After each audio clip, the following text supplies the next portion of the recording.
తల్లిదండ్రులు నాగరత్నమ్మ వీరరాఘవయ్య చౌదరి అంటే కృష్ణకు భక్తి గౌరవం ఎక్కువే. కృష్ణను ఇంజనీర్ గా చూడాలనేది వారి కోరిక.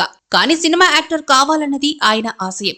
బీఎస్సీ చదివాక సినిమాల్లోకి వెళ్తానంటే నాగరత్నమ్మ ప్రోత్సహించారు. తమ పిల్లల చదువుల కోసం స్వగ్రామం బుర్రిపాలెం వదిలిపెట్టి తెనాలిలో కాపురం పెట్టి దగ్గరుండి వారిని చదివించారు. కాలేజీ చదువుల కోసం ఊళ్ళోని పొలాన్ని అమ్మి కృష్ణను ఏలూరుకి పంపి చదివించారు. ఆ పొలాన్ని తిరిగి ఎలాగైనా పొందాలనే పట్టుదల నాగరత్నమ్మలో ఉండేది. కృష్ణ హీరోగా బిజీ అయ్యాక ఆయనతో బుర్రిపాలెంలో పొలం కొనిపించారు. అక్కడ పాత ఇంటిని రీమోడలింగ్ చేయించారు. మేడ పైభాగాన్ని కృష్ణ కోసం ప్రత్యేకంగా కేటాయించారు. అమ్మ కోసం తను ఎంత బిజీగా ఉన్నా అప్పుడప్పుడు బుర్రిపాలెం వెళ్లి 2-3 రోజులు అక్కడ గడిపేవారు కృష్ణ.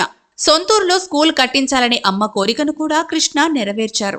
ఎన్టీఆర్ ముఖ్యమంత్రిగా ఉన్న కాలంలో 1985లో బుర్రిపాలెంలో నాగరత్నమ్మ ప్రాథమిక ఉన్నత పాఠశాల ప్రారంభమైంది. ఆ స్కూల్ ఇప్పటికీ నడుస్తోంది.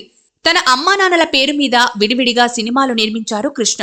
తండ్రి పేరు మీద జీవీఆర్ అంటే ఘట్టమనేని వీరరాఘవయ్య పిక్చర్స్ పేరుతో బ్యానర్ నెలకొల్పి శభాష్ కోపి చిత్రాన్ని నిర్మించారు కృష్ణ. టైటిల్స్ లో వీరరాఘవయ్య చౌదరి నిర్మాతగాను, కృష్ణ సమర్పకునిగాను కనిపిస్తారు. దీనికి స్క్రీన్ ప్లే రైటర్ హనుమంతరావు, నిర్మాణ సారథి ఆది శేషగిరిరావు. ఇలా తండ్రి కొడుకులు కలిసి తీసిన ఈ మూవీలో టైటిల్ రోల్ ను కృష్ణ కుమార్తె మంజుల పోషించడం విశేషం.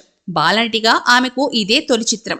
మణికొండ మధుసూదన్ రావు డైరెక్ట్ చేసిన ఈ సినిమా 1978లో విడుదలైంది. ఇక తల్లి పేరిట రత్న మూవీస్ బ్యానర్ నెలకొల్పిన కృష్ణ దానిపై ప్రజారాజ్యం, ముగ్గురు కొడుకులు చిత్రాలను నిర్మించారు. కలియుగ కర్ణుడు సినిమా షూటింగ్ జరుగుతున్న కాలంలో 1987లో వీరరాఘవయ్య కన్నుమూశారు.